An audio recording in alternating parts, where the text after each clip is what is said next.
MLS of Nanda Burma raised a question during Friday's assembly session concerning the Nanda Nagar street press of vendors and the absence of a file for FIR. GPD Dr. Manik Saha stated that law and order actions will proceed once an official FIR is filed.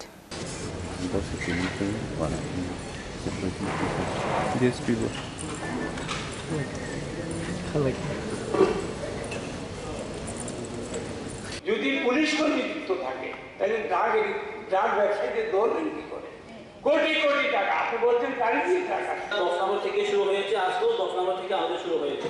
কিন্তু যেদিন programme বেরিয়ে হয়েছে ওই দিন আমাদের submit করেছি। কিন্তু হবে না এরকম Gopal babu.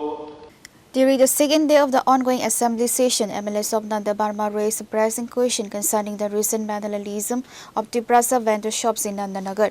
The issue gained significant traction after reports emerged that the shops were dismantled without prior notice, accompanied by allegations of local intimidation and misbehavior toward the vendors. GPD Dr. Manik Saha stated that prior notice was duly issued before the AMC task force removed the Nandanagar shops, noting that this detail was omitted on social media. Questioning the absence of an official complaint of FIR, the Chief Minister assured the formal legal action and investigation will follow once a case is registered. একটা হচ্ছে যে ওনারা অস্থায়ী কিন্তু আসেন, আমি perishable item, কাজে সেই জায়গার মধ্যে রাস্তার মধ্যে না ওদের কোনোরকম কোনো জায়গা দেওয়া যায় কিনা, একটা প্রপার জায়গা যেখানে এসে ওনারা কাজ করতে পারবে। কারণ ওনাদের সাথে সাথে সাধারণ মানুষ কিন্তু ইনভলভ। আমাদের মাননীয় মেয়র বলেছেন অলরেডি একটা মানে আমাদের হাইকোর্ট থেকে পর্যন্ত একটা অবজারভেশন দিয়েছে। আপনারা এটা বুঝতে হবে।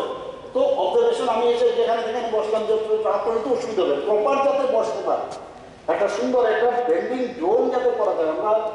আমরা আগরতলার এই যে মিউনিসিপ্যালিটি বা আমাদের চিলড্রেন্স পার্কের কি অবস্থাটা ছিল, আমরা এখন সেখানে বেন্ডিং জোন করেছি। তো সেটা তো আমরা সুন্দরতা চান কিনা, একটা ভালো একটা পরিবেশ হোক সেটা চান কিনা। যদি সেখানে জেনুইন কোনো আমরা তো চাই সবার মানে তার বিক্রি হোক, তার জীবন জীবিকা চলুক, তো সেই ব্যবস্থা নিয়ে আমি কথা বলবো সেখানে। আসল হচ্ছে কাজটা আমরা আগামী খুব সুন্দরভাবে করতে পারবো কিনা, দিস ইজ ইম্পর্টেন্ট। তাদের প্রপার সম্মানজনক অবস্থায় রাখা যাবে কিনা।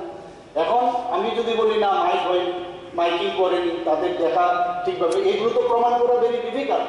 আমি পুলিশে গেছি, আমি পুলিশে তার নেন এফআইআর নেন, কিন্তু আমি কি করলাম, আমি খবর নিলাম যে কোনো এফআইআর হয়েছে কিনা। তো এফআইআর আমার কাছে পুলিশ থেকে যখন বললো এফআইআর নেই, কাজে আমি আমার তো এটাই বলবো না যে আমার এখান থেকে একটা রিপোর্ট আছে, এখন এটাকে যদি রেজিস্টার না করে থাকে this not my look out না, এখন আমার এটা দেখতে হবে। যদি হয়ে থাকে, যদি কোনো এই ধরনের ঘটনা আমি একমাত্র সোশ্যাল মিডিয়াতে আমি দেখেছি, তো সেই জায়গার মধ্যে যেখানে মেইন হচ্ছে যে আগামী দিনে সেখানে সুস্থভাবে তাদের যে সমস্যার সমাধান করা যাবে কিনা আমি মেয়র সাহেবের সাথে কথা বলবো বলে, এবং যেহেতু একটা অবজারভেশন আছে আমাদের হাইকোর্টের থেকে, সেটাকে সব দিকে মাথায় রেখে আমরা একটা সুন্দর পজিশন আনি। Chief Minister Dr. Manik Saha affirmed a zero-tolerance stance on drug trafficking under the NDPS Act, stating that legal action will be taken against anyone involved, including police personnel. ইহা কি সত্য যে এনডিপিএস কেসে আসামিদের সাজার হার অতীব কম?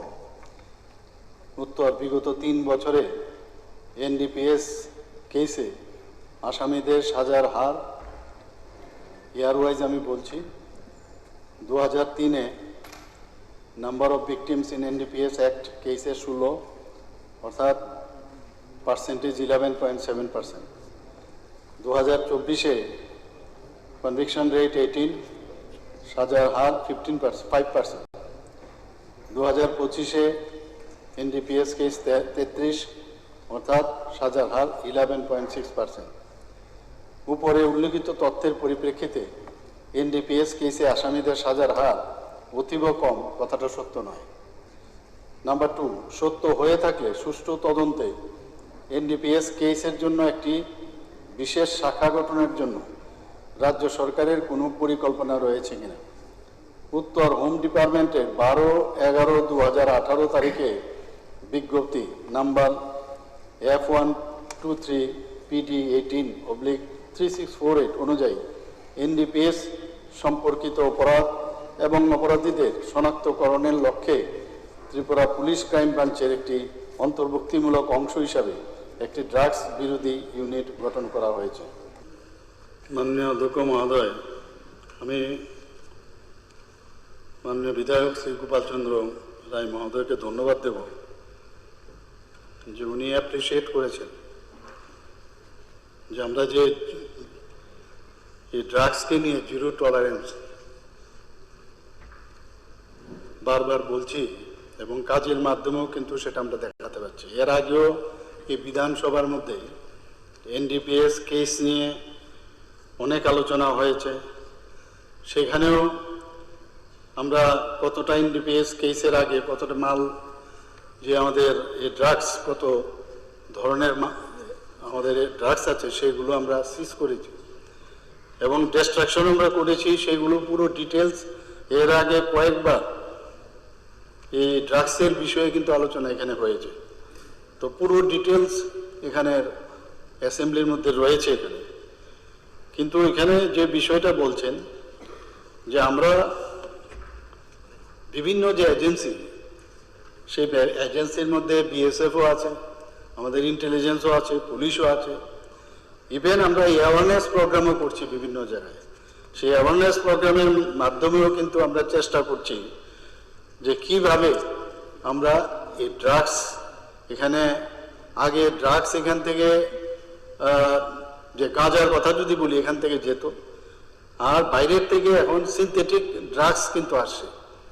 তো এই বিষয়ে বিস্তর আলোচনা এর আগেও হয়েছে। এখন প্রশ্নটা হয়েছে এখানে যেটা মেইন যে উদ্দেশ্য মাননীয় বিধায়ক যে কনসার্ন, সেটা আমরা নিজেরাও কিন্তু এই বিষয়ে কনসার্ন, যে কারণে এর আগেও যখন মানে এই বিষয়ে বলা হয়েছিল এনডিপিএস কেস তো ধরা হচ্ছে কিন্তু কতজনের সাজা হয়েছে এই প্রশ্নটা কিন্তু এখানে ছিল। কিন্তু আজকে আমরা এই যে এইভাবে আমরা এনডিপিএস এর কেস ধরার পরে এবং যারা পিপি তার এপিপি এবং এজেল তাদের সাথেও আমাদের যারা বিভিন্ন পুলিশ এজেন্সি তাদের সাথেও নিয়মিত বৈঠক হচ্ছে যে ধরার পরে যাতে কোনো জায়গায় খামতি না হয়। আর এটা আজকের বিষয় না, এটা বহু বছর ধরে কিন্তু ত্রিপুরাতে চলছে। ট্রেনে ধরা পড়ছে তো পাস হয়ে যাচ্ছে না। আগে তো ধরা আমরা দেখতাম না, সেইরকম ভাবে ধরা পড়তো।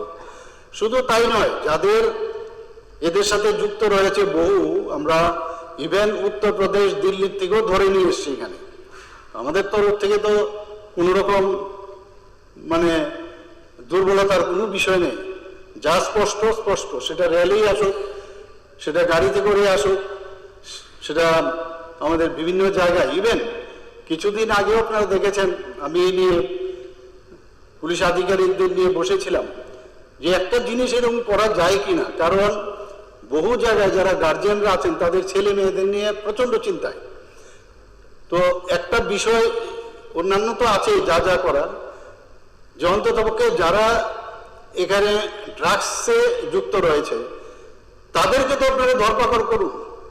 আমি ওনাদের ধরপাকড় তাহলে, কারণ এরা কিন্তু সোসাইটির মধ্যে একটা এমনিতে মাল নিয়ে যাচ্ছে, গাড়ি করে নিয়ে যাচ্ছে, ট্রেনে নিয়ে যাচ্ছে, এটা একটা দিক। কিন্তু বাড়ি ঘরের কানাচে অন্ধকারে আপনার স্টেডিয়ামে, এবং আমি সমস্ত খবর নিয়ে আমি ওনাদেরকে দিয়েছি, আপনারা দেখেছেন কিছুদিন আগে ওনারা কিন্তু সমস্ত জায়গায় বাজারে পর্যন্ত আমি বললাম ব্যারিকেড করুন আপনারা। MLA Ranjit Debarma raised a formal query in the Assembly questioning the grounds on which questions submitted by the Tripura Motha Party were disallowed. সাধারণ নর্মাল প্রশ্নগুলো ডিসঅ্যালাউ করা হয়েছে। আমরা নোটিফিকেশন, গভর্নমেন্ট নোটিফিকেশন দেওয়ার সঙ্গে সঙ্গে পরের দিন, বিশেষ করে আমি 9টায় এখানে পাঠাই দেয় এবং রিসিভ কপি নিয়ে যায়। তারপরে আমাদের প্রশ্নগুলি ডিসঅ্যালাউ হয়ে যায়, আর কোনটা প্রশ্নগুলি পিছনে হয়ে যায়। এই বিষয়ে একটা কমিটি করে দেন যাতে কিভাবে এটাকে মানে সঠিক যাচাই করা যায়, প্রশ্ন কারটা আগে আসবে পিছনে যাবে, এই বিষয়টা একটু আপনি একটু প্রশ্নটা করে দেন একটা। আমাদের প্রশ্ন সিস্টেমের মধ্যে হচ্ছে ডিসঅ্যালাউ হবে। আমি মৎস্য ব্যাপারে এবছর মৎস্য হয়েছে, এটা ঠিক নয় আছে কিনা এই প্রশ্নগুলি পর্যন্ত শুনেন এটা না, সময়ে যেভাবে আছে ওইভাবেই করা হয়, যে আগে জমা দেবে সেকেন্ড টু সেকেন্ড, এটা মেনটেন করা হয়। এখানে সন্দেহের কোনো অবকাশ নেই, এটা ভরসা করতে পারবেন, করবেন। হ্যাঁ, ধন্যবাদ। স্যার সারা ত্রিপুরাজ্য ড্রাগসের বাণিজ্য হয়ে গেছে, যুব সমাজকে শেষ করে দেওয়া হচ্ছে। আমি স্পেসিফিক বলেছি কতজন আরতা কর্মীর বিরুদ্ধে এফআইআর করা হয়েছে, কতজন